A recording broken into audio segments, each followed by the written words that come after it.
Selamat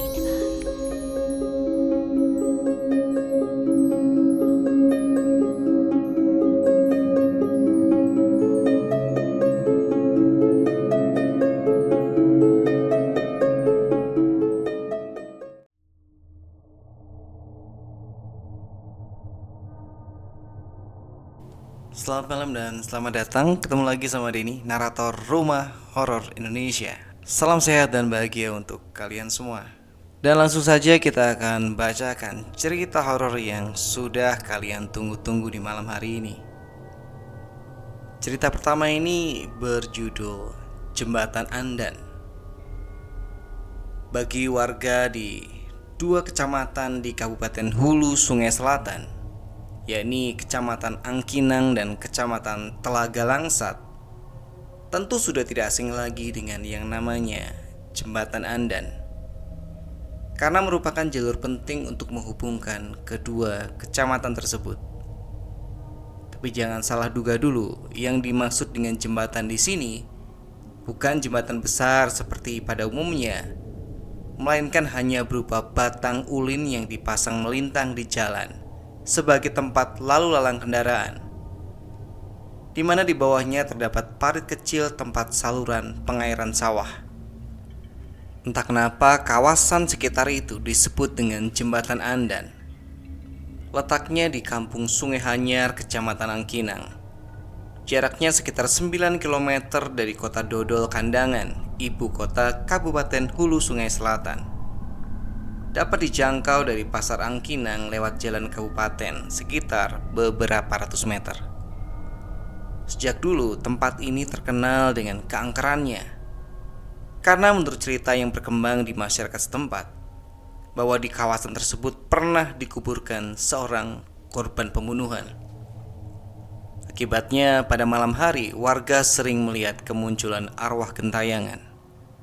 Selain itu, tak jauh dari Jembatan Andan banyak tumbuh pohon jingah dan kariwaya yang sudah tidak asing lagi bagi warga, merupakan sarang atau tempat tinggal para makhluk halus.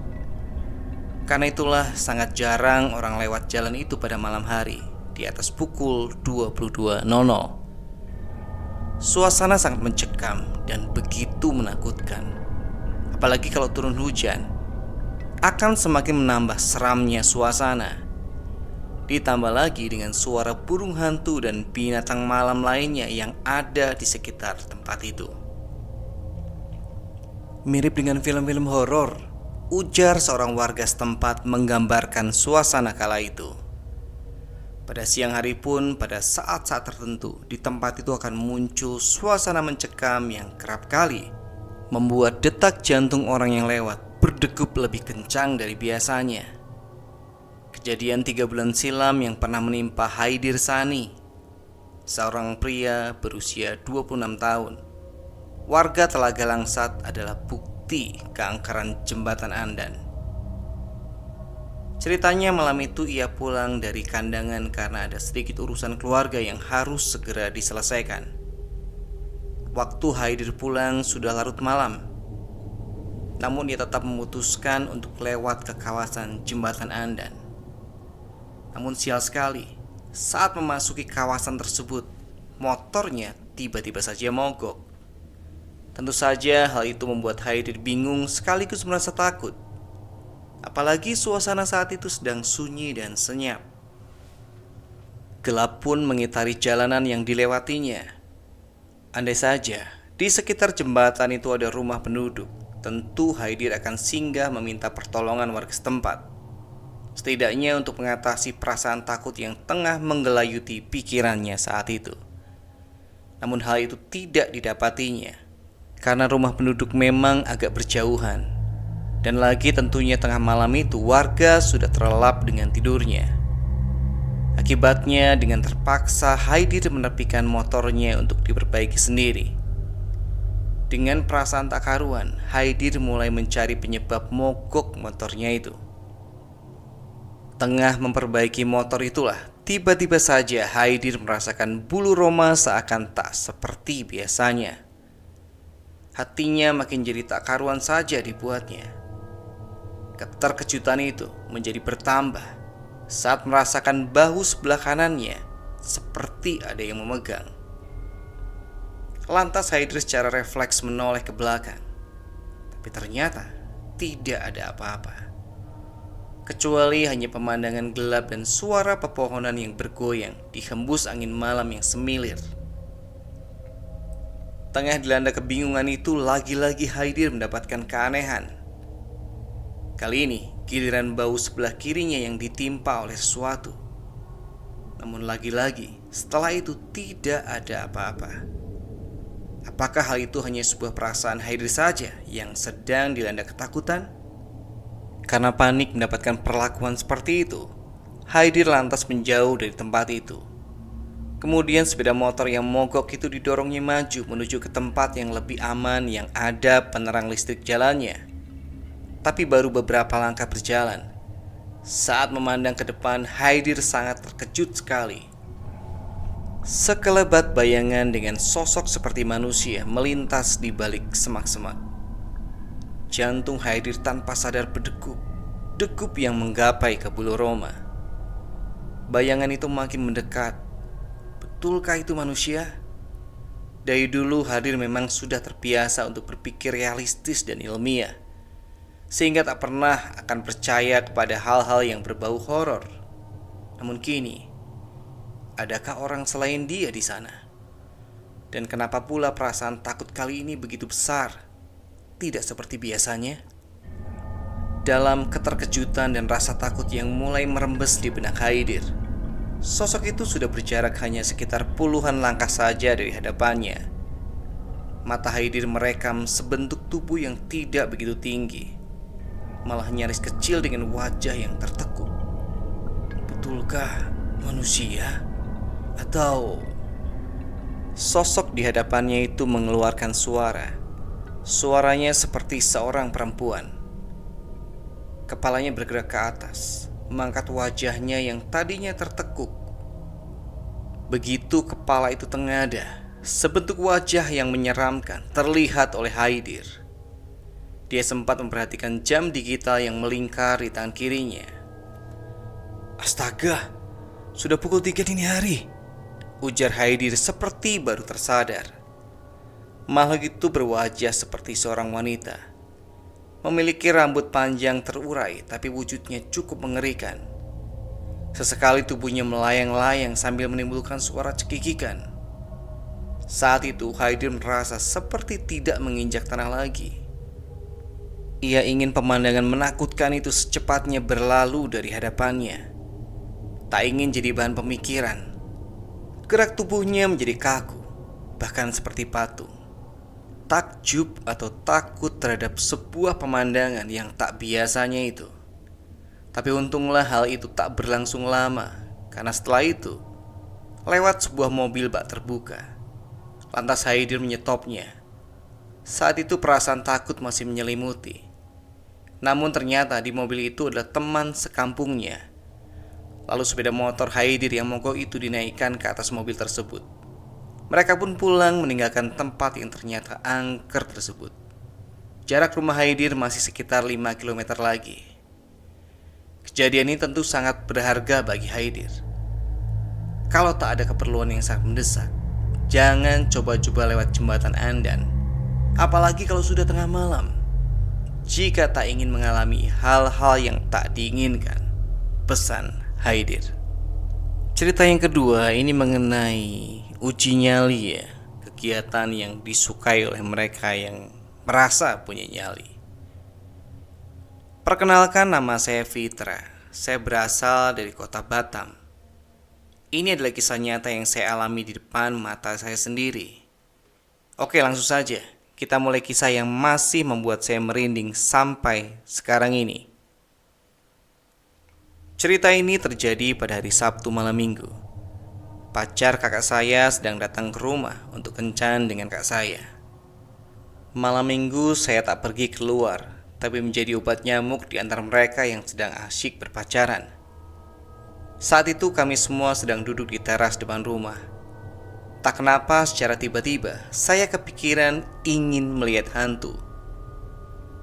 Kemudian saya berkata kepada pacar kakak saya yang namanya Bang Lukman, Bang Lukman, uji nyali yuk bang. Aku kepengen lihat kuntilanak, ucap saya.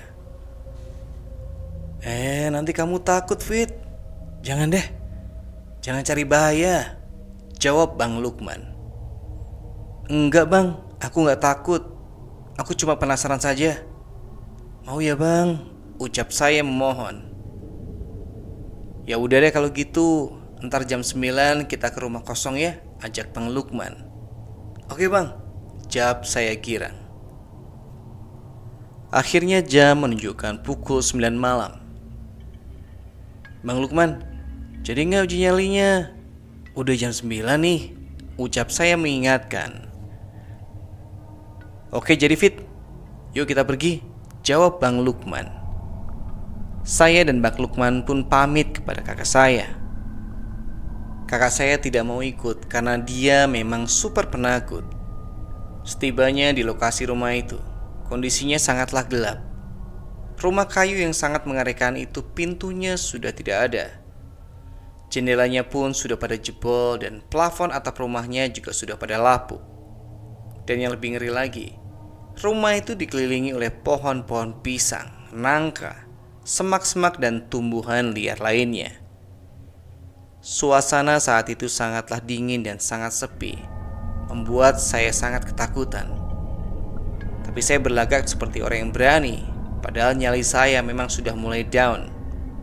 Tiba-tiba Bang Lukman berkata, Fitra, coba kamu lihat ke rumah kosong itu. Ada gak hantunya? Tidak bang, aku tidak lihat apapun, jawab saya sambil terus memperhatikan rumah kosong itu. Bang Lukman pun mengajak saya masuk ke pekarangan rumah itu agar bisa melihat rumah tersebut dari jarak yang dekat. Ketika berjalan mendekati rumah tersebut, Bang Lukman berkata lagi, Fitra, coba kamu lihat lagi rumah itu. Ada gak hantunya? Astaga, saya melihatnya. Saya melihat rumah itu dan memfokuskan mata saya ke ruang tamu rumah itu. Kok sepertinya ada karung yang digantung ya? Padahal tadi gak ada. Saya agak maju sedikit dan saya melihat dengan jelas kalau itu bukan karung, melainkan sosok seorang perempuan. Rambutnya keribu dan acak-acakan. Matanya melotot lebam dan melihat ke arah kami. Dia tersenyum sangat menakutkan. Baru kali ini saya melihat kuntilanak di depan mata kepala saya sendiri. Kuntilanak itu lalu tertawa menyeringai. Tertawanya sangat keras. Lalu dia memutarkan kepalanya sambil melotot melihat kami dan perlahan mendekati kami. Saya ingin lari, tapi tidak bisa. Saya tak bisa menggerakkan kaki. Seketika Bang Lukman menepuk pundak saya. Akhirnya saya pun bisa bergerak. Lalu kami pun bergegas meninggalkan tempat tersebut. Tiba di rumah, saya langsung pergi ke kamar dan tidur. Saya tidak bercerita kepada siapapun saat itu. Mungkin karena saking ketakutannya. Dan tiba saatnya yang membuat saya lebih merinding lagi. Ketika sedang tidur dengan rasa ketakutan, tiba-tiba HP saya berbunyi dengan ringtone suara ketawa kuntilanak yang cekikikan. Padahal saya tidak pernah menyimpan suara ketawa kuntilanak itu di HP saya. Sontak saya kaget. Saya bergegas bangun dari tempat tidur dan mematikan suara ringtone tersebut. Tapi HP saya malah ngeheng. Dimatikan tidak mau. Dan suara ketawa itu malah berlanjut semakin keras dan menyeramkan. Akhirnya saya membuka baterai HP saya dan langsung berlari ke kamar orang tua saya. Dan saat saya berjalan melewati pintu kamar saya menengok ke belakang ke arah kamar saya. Dan astaga, saya melihat sekilas bayangan kuntilanak itu. Dia tersenyum mengerikan sambil memiringkan kepalanya. Tanpa pikir panjang, saya langsung berlari ke kamar orang tua saya dan tidur di sana dengan rasa ketakutan. Jadi gitu tadi cerita horor kita di malam hari ini. Terima kasih yang sudah mendengarkan sampai di sini. Ambil yang baik dan jangan tiru yang buruk-buruk. Sampai ketemu di cerita berikutnya. Selamat malam, selamat beristirahat.